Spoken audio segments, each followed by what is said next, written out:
കർത്താവേ hallelujah അല്പകാലത്തെ hallelujah ഈ ലോകത്തെ വാസം ഹല്ലേലൂയ ഹല്ലേലൂയ ഹല്ലേലൂയ ഞങ്ങളുടെ നിലനിൽക്കുവാൻ ദൈവമായ സഹായിക്കണമേ പ്രാർത്ഥിക്കുന്നു ഹല്ലേലൂയ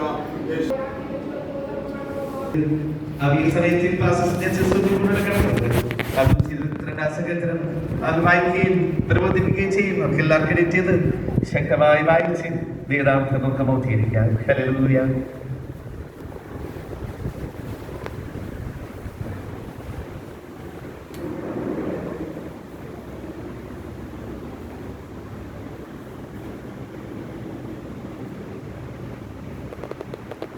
Haleluya.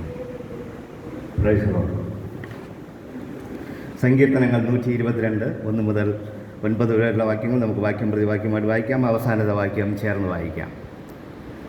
യഹോവയുടെ ആലയത്തിലേക്ക് നമുക്ക് പോകാം എന്ന് അവർ എന്നോട് പറഞ്ഞപ്പോൾ ഞാൻ സന്തോഷിച്ചു. തമ്മിൽ ഇണക്കിയ നഗരമായി പണിതിരിക്കുന്ന യെരുശലേമേ,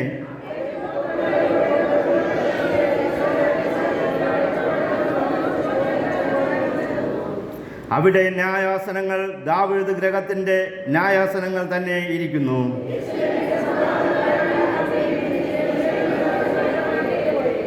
നിന്റെ കൊത്തളങ്ങളിൽ സമാധാനവും നിന്റെ അരമനകളിൽ സ്വൈരവും ഉണ്ടാകട്ടെ.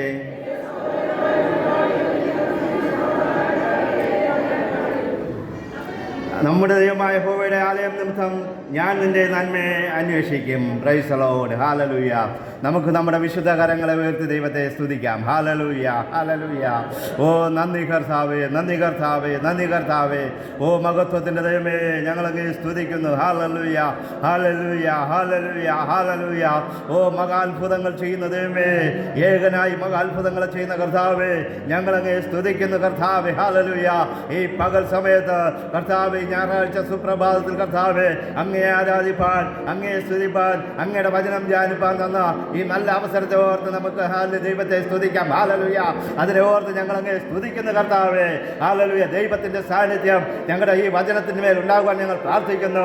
2 3 പേർ അങ്ങയുടെ നാമത്തിൽ എവിടെ കൂടിയാലും അവരുടെ മധ്യത്തിലുണ്ടെന്ന് പറഞ്ഞ കർത്താവിൻ്റെ സാന്നിധ്യം ഇന്ന് ഞങ്ങൾ അനുഭവിച്ചറിയുന്ന കൃപയ്ക്കായി ഞങ്ങളങ്ങയെ സ്തുതിക്കുന്ന കർത്താവേ. ഹല്ലേലൂയ.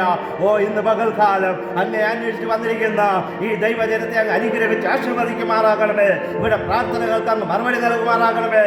അവിടെ ആവശ്യങ്ങൾ അങ്ങ് നിവർത്തിക്കുമാറാകണമേ. അവിടെ ഹൃദയത്തിലെ ആഗ്രഹങ്ങളെ അങ്ങ് സാധിപ്പിച്ചു കൊടുക്കുമാറാകണമേ എന്ന് പ്രാർത്ഥിക്കുന്ന കർത്താവേ.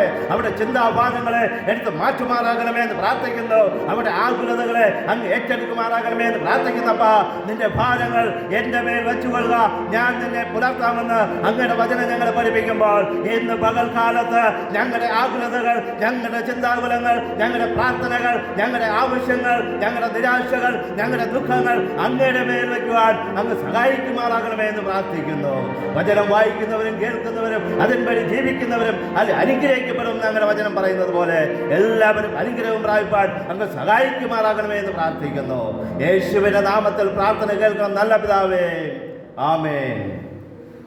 ഹല്ലേലൂയ ഹല്ലേലൂയ ഹല്ലേലൂയ. Praise the Lord. വീണ്ടും ഒരു ഹാലിയ സുപ്രഭാതം കൂടെ, ഒരാഴ്ചകാലം കൂടെ നമ്മെ വിട്ട് കടന്നുപോയിരിക്കുന്നു. Price the Lord. ഇന്ന് പകൽക്കാലം നിങ്ങളുടെ മധ്യത്തിലായിരിക്കാനുള്ള ഈ അവസരത്തെ ഓർത്ത് ഞാൻ ദൈവത്തെ സ്തുതിക്കുന്നു. ഈ അവസരം ഒരുക്കി തന്ന ആ സഭയ്ക്കും മക്കൾക്കും എല്ലാവർക്കും എൻ്റെ നന്ദി അറിയിക്കുന്നു. Price the Lord. Hallelujah. Praise the Lord. ഈ ലോകത്ത് നാം നോക്കുമ്പോൾ പല കാര്യങ്ങൾ, നല്ലതും തിന്മയുമായ പല കാര്യങ്ങൾ നടന്നുകൊണ്ടിരിക്കുന്നു. ഒരു വശത്തുകൂടെ ഇലക്ഷൻ നടക്കുന്നു. ഹല്ലേലൂയ. മറുവശത്ത് വേറെ പലതും നടന്നുകൊണ്ടിരിക്കുന്നു. ഹല്ലേലൂയ. അങ്ങനെ ഈ ലോകം അതിൻ്റെ അന്ത്യത്തിലോട്ട് നീങ്ങിക്കൊണ്ടിരിക്കുമ്പോൾ ഇന്ന് പകൽക്കാലം ദൈവത്തെ ആരാധിപ്പാൻ, ദൈവത്തെ സ്തുതിപ്പാൻ, ദൈവവചനത്തെ ധ്യാനിപ്പാൻ, ഒരു കൂട്ടായ്മ ആചരിപ്പാൻ ഇവിടെ വന്നിരിക്കുന്ന എല്ലാവരെയും ദൈവം അനുഗ്രഹിക്കുന്നു എന്നുള്ളതിന് ഒരു സംശയവുമില്ല. ഹല്ലേലൂയ. ഇവിടെ നാം ഹല്ലേലൂയ വായിച്ച് കേട്ടതുപോലെ ദാവീദിൻ്റെ ഒരു സങ്കീർത്തനമായിട്ടാണ് ഈ 122 സങ്കീർത്തനം നമുക്ക് കാണുവാനായിട്ട് കഴിയുന്നത്. എന്നാൽ ഇവിടുത്തെ വാക്യങ്ങൾ കാണുമ്പോൾ പലപ്പോഴും നാം ചിന്തിക്കും, എങ്ങനെ ദാവീദ് ദാവീദ് ഇത് പറയുവാനായിട്ട് കഴിഞ്ഞു. ദാവീദിന്റെ കാലഘട്ടത്തെ നാം നോക്കുമ്പോൾ ദാവീദ് രാജാവായിരുന്ന സമയത്ത് ഒരു ആലയം ഇല്ലായിരുന്നു. ഇവിടുത്തെ 1-ാം വാക്യത്തിൽ ഇങ്ങനെയാണ് പറയുന്നത്, യഹോവയുടെ ആലയത്തിലേക്ക് നമുക്ക് പോകാം എന്ന് അവർ എന്നോട് പറഞ്ഞപ്പോൾ ഞാൻ സന്തോഷിച്ചു എന്ന് പറഞ്ഞുകൊണ്ടാണ് ഈ സങ്കീർത്തന ഭാഗം ഹല്ലേലൂയ ആരംഭിക്കുന്നത് തന്നെയും. എന്നാൽ പ്രിയ ദൈവമക്കളെ, അന്ന് ദാവീദിന്റെ കാലഘട്ടത്തിൽ ദാവീദിന്റെ സമയത്ത് ദാവീദ് ഹല്ലേലൂയ ആലയത്തിലോട്ട് പോകുവാനോ ആലയം ഉണ്ടാക്കുവാനോ ഉള്ള ഒരു സാഹചര്യം അല്ലായിരുന്നു. കാരണം ഈ അന്നത്തെ കാലത്ത് ദൈവത്തെ ആരാധിച്ചു കൊണ്ടിരുന്നത് ദൈവം കൊടുത്ത നിയമപ്പെട്ടകത്തെ ഹല്ലേലൂയ ഒരു കൂടാരമടിച്ച് അതിനകത്ത് വെച്ചാണ് അവർ ആരാധിച്ചു കൊണ്ടിരുന്നത്. അങ്ങനെ ആരാധിച്ച് വന്നപ്പോൾ ദാവീദിന് തോന്നി, ദൈവത്തെ ഇങ്ങനെ കൂടാരത്തിൽ വച്ചാൽ കൊള്ളുകയില്ലല്ലോ, ദൈവത്തിന്റെ പെട്ടകം ഇങ്ങനെ കൂടാരത്തിൽ ഇരിക്കേണ്ടതല്ലോ എന്ന് തോന്നിയിട്ട് ദാവീദ് രാജാവ് പറയുകയാണ്, ഇല്ല, ഇങ്ങനെ ഇരിക്കാൻ വിടുകയില്ല, ഞാൻ എൻ്റെ ദൈവത്തിന് ഇരിക്കുവാനായിട്ട് ഒരു ആലയം ഉണ്ടാക്കുമെന്ന് ഒരു തീരുമാനമെടുക്കുകയാണ്. ഹല്ലേലൂയ. പ്രിയ ദൈവമക്കളെ, നാമം പലപ്പോഴും ഹല്ലേലൂയ നമുക്ക് ആലയമില്ലാതിരുന്നപ്പോൾ നമ്മുടെ ആദിമ കാലഘട്ടങ്ങളിൽ നാമം പലപ്പോഴും ചിന്തിച്ചിട്ടുണ്ട് എങ്ങനെ ഒരു ആലയം നമുക്ക് വയ്ക്കുവാനായിട്ട് പറ്റും. ആദ്യം ഓലക്കുടലിലായിരുന്ന ആലയം പിന്നെ ഓടിട്ട ആലയമായി, പിന്നെ അത് സിമന്റ് കല്ലുകൊണ്ട് കെട്ടിയ ആലയമായി, പിന്നെ ഹല്ലേലൂയ അത് വാർത്തു. ഇങ്ങനെ ഓരോ കാലഘട്ടത്തിലും ഈ ആലയം പണിത് വരുന്ന ഇതുപോലെ തന്നെയാണ് ദാവീദിനും തോന്നിയത്, എൻ്റെ ദൈവത്തിന് സ്ഥിരമായിട്ടിരിക്കുവാൻ ഒരു ആലയം പണിയണമെന്ന് ദാവീദിന് തോന്നി. അങ്ങനെ ദാവീദ് അങ്ങനെ തോന്നിയപ്പോൾ ദൈവം അത് മുന്നമേ കണ്ടിട്ട് ദാവീദിനോട് പറയുകയാണ്, നീ ആലയം പണിയണ്ട. കാരണം നീ ഒരുപാട് യുദ്ധങ്ങൾ ചെയ്തിട്ടുണ്ട്, പല തെറ്റുകൾ നീ ചെയ്തിട്ടുണ്ട്, നീ എൻ്റെ അടുത്ത് വന്ന് ക്ഷമ ചോദിച്ചിട്ടുണ്ടെങ്കിലും അതിന് നിനക്ക് നീതീകരണം കിട്ടിയിട്ടുണ്ടെങ്കിലും നീ അല്ല ആലയം പണിയേണ്ടത്, നിന്റെ മകൻ ആലയം പണിയും, ശലോമോൻ ആലയം പണിയുമെന്ന് പറഞ്ഞുകൊണ്ട് ആലയം പണിയുന്നത് ദൈവം നിർത്തിവെക്കുന്നതായിട്ട് കാണുവാനായിട്ട് കഴിയും. എന്നാൽ എന്തുകൊണ്ട് ഈ സങ്കീർത്തന ഭാഗത്തിൽ 1-ാം വാക്യത്തിൽ തന്നെ ഇങ്ങനെ പറയുന്നു, അവർ ആലയത്തിലോട്ട് പോകുവാനായിട്ട് പ്രാർത്ഥിപ്പാൻ പോകുവാനായിട്ട് എന്നെ ക്ഷണിച്ചപ്പോൾ എനിക്ക് വലിയ സന്തോഷമായി എന്ന് പറയുവാൻ കാരണമെന്ന് ചോദിച്ചാൽ, ദാവീദ് അന്ന് പ്രവചനങ്ങൾ കൂടെ ദർശനങ്ങൾ കൂടെ ദൈവത്തിന്റെ ആലയത്തെക്കുറിച്ചൊരു പ്ലാൻ അവനുണ്ടായിരുന്നു. ഹല്ലേലൂയ. എങ്ങനെയുള്ള ഒരു ആലയം പണിയണം, എങ്ങനെ ആലയത്തിൽ ആരാധന നടക്കും, എങ്ങനെയാണ് അതിൻ്റെ ചിന്താഗതികൾ എന്നുള്ള ഒരു പ്ലാൻ ദാവീദിന്റെ ഹൃദയത്തിൽ ഉണ്ടായിരുന്നത് കൊണ്ടാണ് ദാവീദ് ദർശനത്തിൽ കൂടെ ഇത് കാണുമ്പോൾ പറയുന്നത്, ഹല്ലേലൂയ, എന്നെ ആലയത്തിലോട്ട് വിളിച്ചപ്പോൾ എനിക്ക് ഭയങ്കര സന്തോഷമായി. ഹല്ലേലൂയ. പലർക്കും പല സ്ഥലങ്ങളിലും പോകാൻ സന്തോഷമുണ്ട്.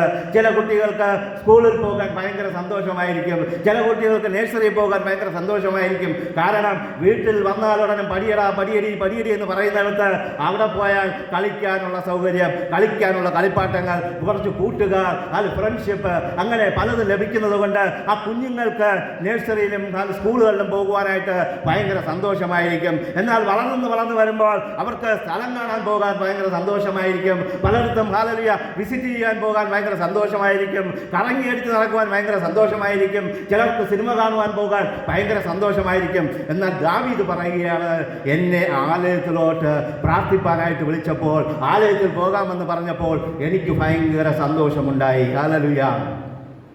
ഇന്നത്തെ കാലഘട്ടത്തിൽ നാം നോക്കുമ്പോൾ പല പ്രായമായ മാതാപിതാക്കൾക്ക് മാത്രമേ ആലയത്തിൽ വരുവാൻ സന്തോഷമുള്ളൂ. എന്തെന്ന് ചോദിച്ചാൽ, പ്രായം കൂടി വരുന്നതിനനുസരിച്ച് മക്കളുമായിട്ട് വളരെ അകലമായിരിക്കും. മക്കൾക്ക് സംസാരിക്കാൻ സമയമില്ല, മാതാപിതാക്കളോട് മക്കൾക്ക് കൊച്ചുമക്കൾക്ക് ഇവരോടൊന്ന് കളിക്കുവാനോ ഇരിക്കുവാനോ സമയമില്ല. അതുകൊണ്ട് അവർ ചിന്തിക്കും, പള്ളിയിൽ പോയാൽ കുറച്ച് പേരെങ്കിലും കാണാമല്ലോ എന്നുള്ള സന്തോഷത്തിൽ കടന്നു വരുന്ന കുറച്ച് പേരെങ്കിലും ഉണ്ടാകും. ഹല്ലേലൂയ. എന്നാൽ ഹല്ലേലൂയ, ദൈവത്തിന്റെ വചനത്തിൽ ഇങ്ങനെ പറയുന്നു, ഹല്ലേലൂയ, ദാവീദ് ആലയം പണിയാൻ ചിന്തിച്ചുവെങ്കിലും ദൈവം പറഞ്ഞു, ശലോമോൻ കൂടെ ആലയം ഉണ്ടാക്കും. ഹല്ലേലൂയ. എന്നാൽ എന്തിനാണ് ആലയത്തിൽ വരുന്നതെന്ന് ബൈബിളിൽ നോക്കുമ്പോൾ ആലയത്തിൽ വരുന്നതിന് പല ലക്ഷ്യങ്ങളുണ്ട്, പല ഉദ്ദേശങ്ങളുണ്ട്. ഹല്ലേലൂയ. അതിൽ മാർക്കോസ് എഴുതിയ സുവിശേഷം അതിന്റെ 11-ാം അധ്യായം 17-ാം വാക്യത്തിൽ ഇങ്ങനെ പറയുന്നു, എന്റെ ആലയം സകല ജാതികൾക്കുമുള്ള പ്രാർത്ഥനാലയം എന്ന് വിളിക്കപ്പെടും. ഹല്ലേലൂയ. ഈ ആലയങ്ങളിൽ വരുന്നവർ, പള്ളികളിൽ വരുന്നവർ ആർക്കു വേണമെങ്കിലും കടന്നു വരാം. അത് പ്രാർത്ഥനാലയമാണ്, പ്രാർത്ഥിക്കുവാനുള്ള ഒരു അവസരമാണ്, പ്രാർത്ഥിക്കുവാനുള്ള ഒരു സ്ഥലമാണ്, കൂട്ടായ്മ ആചരിക്കുവാനുള്ള ഒരു സ്ഥലമാണ്. അതുകൊണ്ട് സഭകളിൽ ആർക്കും വരാൻ കഴിയുമെന്നുള്ള ഒരു ഇതാണ് പറയുകയാണ്, എൻ്റെ ആലയം ആരാധനാലയം സകല ജാതികൾക്കും സകല മനുഷ്യർക്കും ഹല്ലേലൂയ പ്രാർത്ഥനാലയം എന്ന് വിളിക്കപ്പെടും. ഹല്ലേലൂയ. ഇവിടെ ഒരു റെസ്ട്രിക്ഷനുമില്ല സഭകളിൽ വരുവാൻ. നമ്മളെ ക്രിസ്ത്യൻ സഭകളിൽ വരുവാൻ ആർക്കും ഒരു തടസ്സമില്ല, ആരും തടയത്തില്ല. അത് നിങ്ങൾ സ്നാനപ്പെട്ടാലും ശരി, പള്ളിയിൽ പോകുന്നവരായാലും ശരി, പള്ളിയിൽ പോകാത്തവരായാലും ശരി, ആർക്കും കടന്നു വരുവാനും ദൈവത്തോട് പ്രാർത്ഥിക്കുവാനുമുള്ള ഒരു സ്വാതന്ത്ര്യം, ഏറ്റവും കൂടുതൽ സ്വാതന്ത്ര്യമുള്ളത് നമ്മുടെ ആലയങ്ങളിലാണ്. അതിനെ ഓർത്ത് ഞാൻ ദൈവത്തെ സ്തുതിക്കുന്നു. ഹല്ലേലൂയ. എന്നാൽ ആലയത്തിൽ വരുമ്പോൾ പ്രാർത്ഥിക്കുവാനായിട്ട് കടന്നു വരുന്നതാണെങ്കിലും അപ്പോസ്തല പ്രവൃത്തികൾ അതിന്റെ 2:46 ഒരാൾ വായിച്ചാട്ടെ. അപ്പോസ്തല പ്രവൃത്തി അതിന്റെ 2:46 വാക്യം.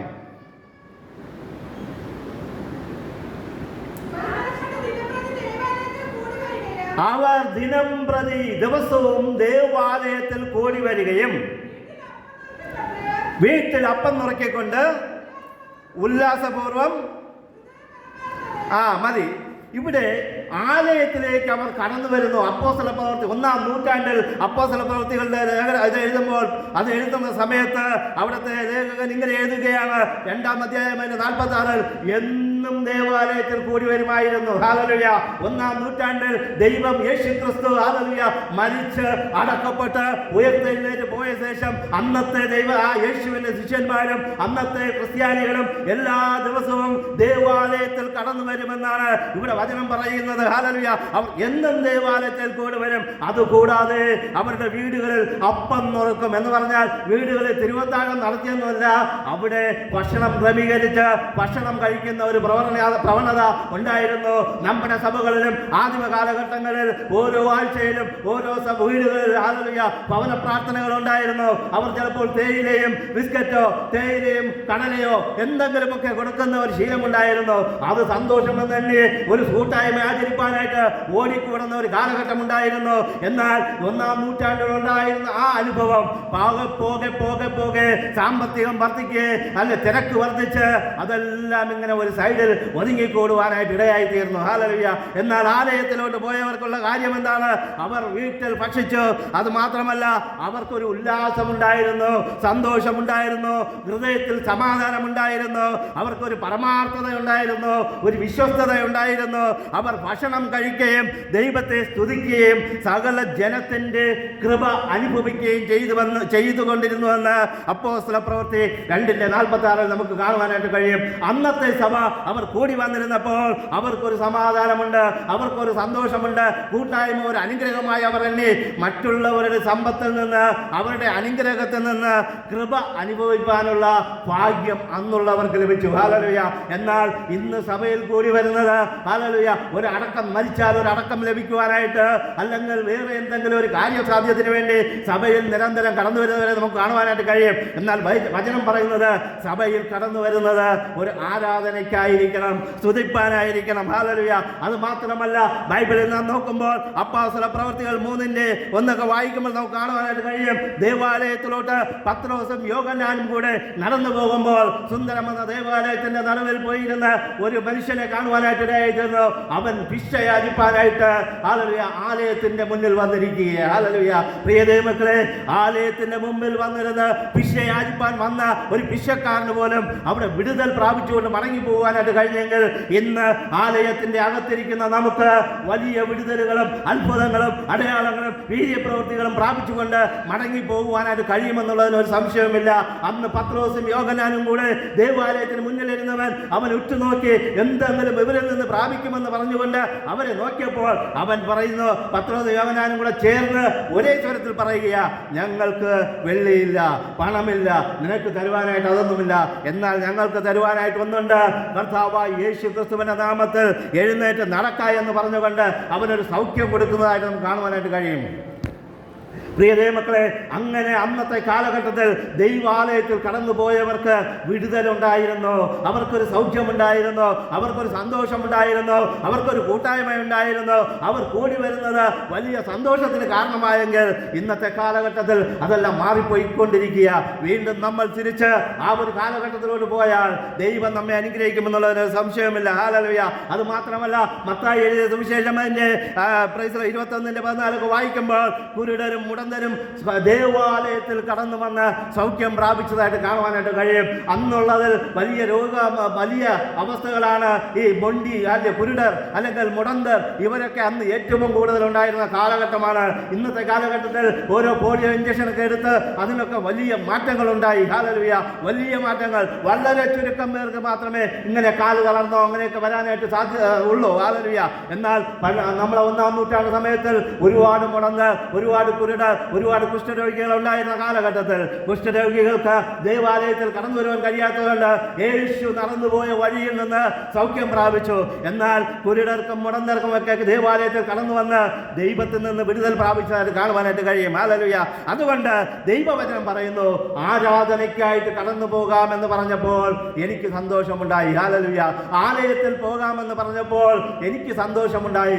നമ്മളിൽ എത്ര പേർക്ക് ആ സന്തോഷമുണ്ടെന്ന് നാം നമ്മെ തന്നെ ശോധന ചെയ്യേണ്ടത് വളരെ ആവശ്യമാണ്. ഹല്ലേലൂയ.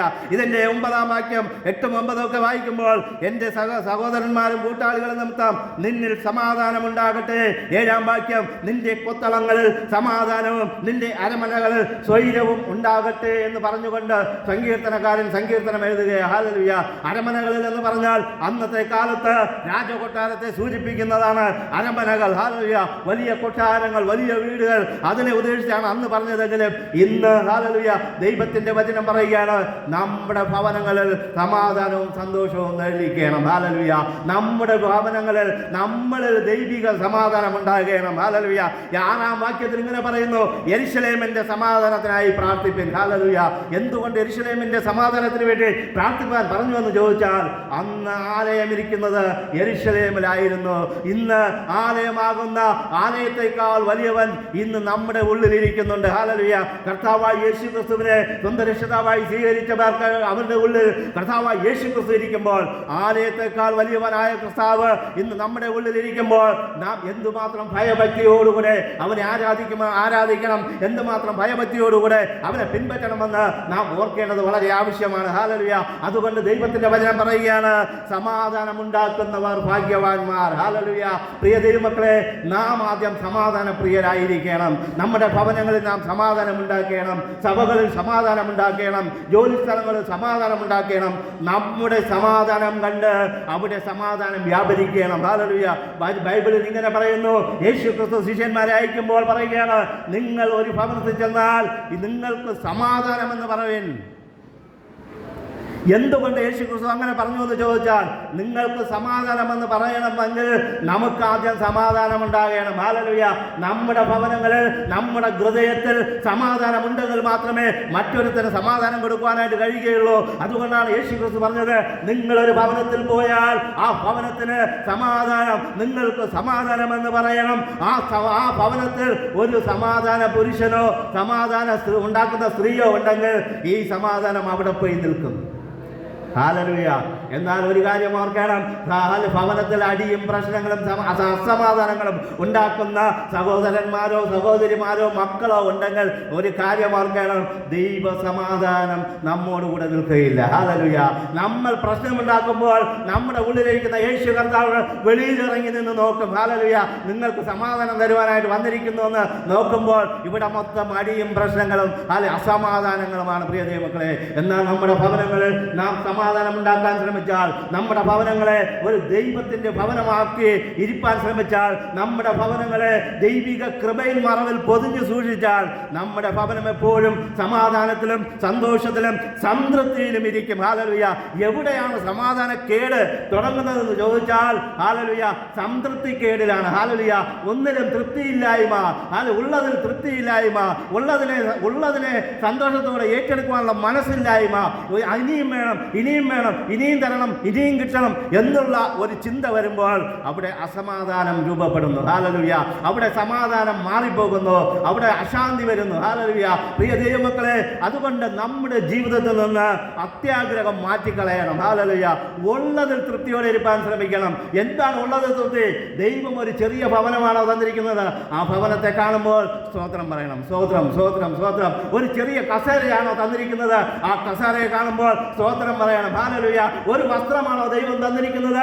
ആ വസ്ത്രത്തെ കാണുമ്പോൾ നമ്മൾ സ്തോത്രം ചെയ്യണം. നമ്മൾക്ക് ദൈവം തന്നിരിക്കുന്ന നന്മകളെ കാണുമ്പോൾ അതിനെ കണ്ടുടൻ നാം ദൈവത്തിന് നന്ദി അർപ്പിച്ചു കൊണ്ടിരുന്നാൽ ഇന്ന് കണ്ട കസേര ഇരുന്നിടത്ത് നാളെ സോഫ സെറ്റ് വന്നിരിക്കും. ഇന്ന് കണ്ട ചെറിയ കട്ടിലിരിക്കുന്നിടത്ത് നാളെ പെട്ടിക്കട്ടിൽ വന്നിരിക്കും. നല്ലൊരു വലിയ വിശാലമായ കട്ടിൽ വന്നിരിക്കും. എന്തുകൊണ്ടെന്ന് ചോദിച്ചാൽ ഉള്ളതിൽ തൃപ്തിയില്ല, തന്നതിൽ തൃപ്തിയില്ല, തന്നതിനെ ഓർത്ത് നന്ദി പറയാറില്ല. അങ്ങനെ വരുമ്പോൾ നമ്മുടെ ഭവനത്തിന് അശാന്തി കയറിക്കൊണ്ടിരിക്കും. ഹല്ലേലൂയ. അതുകൊണ്ട് പ്രിയ ദൈവമക്കളെ, എനിക്ക് നിങ്ങളോട് പറയുന്നത് സകല മനുഷ്യരോടും സമാധാനം ആചരിപ്പാൻ ദൈവത്തിന്റെ വചനം കൽപ്പിക്കുമ്പോൾ, ഹല്ലേലൂയ, റോമർക്ക് എഴുതിയ ലേഖനം അതിൽ 12:18 പറയുകയാണ്, എല്ലാവരോടും സമാധാനം ആചരിപ്പിൻ, കഴിയുമെങ്കിൽ എല്ലാവരോടും സമാധാനമായിരിപ്പിൻ എന്നാണ്. ഹല്ലേലൂയ. പലപ്പോഴും നമുക്ക് ഹല്ലേലൂയ പ്രശ്നങ്ങൾ ഉണ്ടാകാറുണ്ട്. എല്ലാവരോടും സമാധാനപ്പെട്ടിരിക്കുവാൻ കഴിയാറില്ല, എല്ലാവരോടും സമാധാനമായി സംസാരിക്കാൻ കഴിയാറില്ല, എല്ലാവരോടും സമാധാനമായിട്ട് ഇടപെടാൻ കഴിയാറില്ല.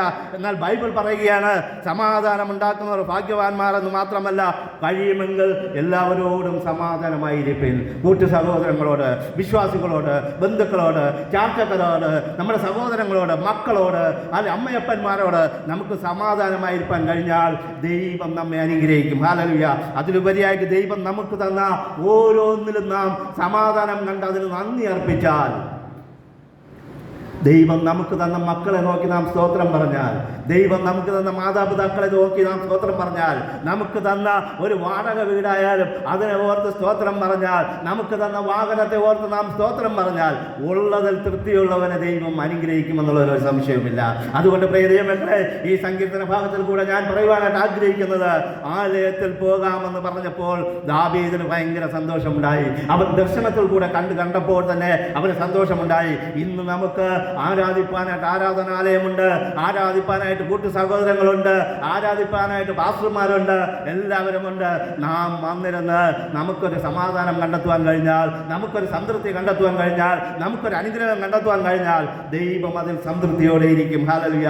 അതുകൊണ്ട് നമ്മുടെ ഭവനങ്ങളിൽ നാം സമാധാനം ആചരിക്കാം. നമ്മുടെ സഭകളിൽ, നമ്മുടെ ഭവനങ്ങളിൽ, നമ്മുടെ ജോലി സ്ഥലങ്ങളിൽ, നമ്മുടെ യാത്രകളിൽ നാം സമാധാനം ഉണ്ടാക്കുന്നവരായിരിക്കാം.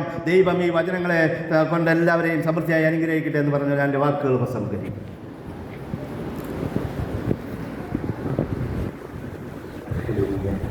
സന്തോഷത്തോടെ മത്സരമുട്ടി കർത്താവിനെ സ്തുതിക്കാൻ. ഹല്ലേലൂയ, ഹല്ലേലൂയ, ഹല്ലേലൂയ. നമുക്കെല്ലാവർക്കും പ്രാർത്ഥനയുടെ ദിവസത്തിലായിരിക്കാം പ്രിയമുള്ളവരെ. പുറത്തുള്ള സഭയിൽ സാക്ഷ്യത്തിന് വേണ്ടി സമയം എടുത്തിരിക്കുകയാണ്.